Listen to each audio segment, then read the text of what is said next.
আলাইকুম। ওয়ালাইকুম আসসালাম রাহমাতুল্লাহি ওয়া বারাকাতুহু। হুজুর আপনি ভালো আছেন? আলহামদুলিল্লাহ আমি ভালো আছি। আপনি কেমন আছেন? আলহামদুলিল্লাহ আমিও ভালো আছি। আসলাম আপনাকে দেখে একটা প্রশ্ন করার জন্য। প্রশ্নটি কি করা যাবে? একটি প্রশ্ন করবেন? জি। বলেন আলহামদুলিল্লাহ আল্লাহ ছাড়া উত্তর দেব। প্রশ্নটি হচ্ছে যে আমার বাড়িতে যদি কেউ অনুমতি ছাড়া প্রবেশ করে, তার সাথে যদি আমি খারাপ আচরণ করি তাহলে কি আমার গুনাহ হবে? আপনি জিজ্ঞেস করলেন যে আপনার বাড়িতে আপনার অনুমতি ছাড়াই যদি কেউ প্রবেশ করে, জি। তো তার সঙ্গে আপনি কিরূপ আচরণ করবেন? যদি খারাপ আচরণ করি তাহলে কি আমার গুনাহ হবে? বা খারাপ আচরণ করলে গুনাহ হবে কিনা? জি। এ বিষয়ে হাদিসে আসছে, বুঝছেন?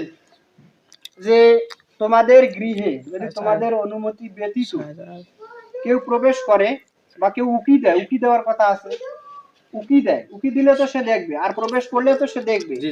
একই রকমই তো বোঝায়। বা কোনো কিছু অপকর্ম হচ্ছে, আপনার অনুমতি ছাড়াই ঢুকলো, একটা কিছু দেখে ফেললো, জি।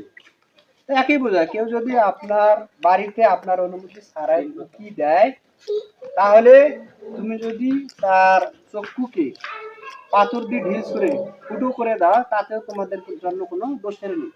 তাইলে এবার বুঝেন, আপনার অনুমতি ছাড়াই আপনার বাড়িতে যে প্রবেশ করবে, আপনি তার সঙ্গে এখন কিরূপ আচরণ করবেন, বুঝা গেছে? জি, ঠিক। এই হাদিসটি হচ্ছে বুখারীতে, ঠিক আছে? বুখারীর কত নম্বর হাদিস? ৬৮৬৮ নম্বর হাদিস। যাই হোক আমি আমার প্রশ্নের উত্তর পেয়ে খুশি হলাম। আসসালামু আলাইকুম। ওয়ালাইকুম আসসালাম ওয়া রাহমাতুল্লাহি ওয়া বারাকাতুহু।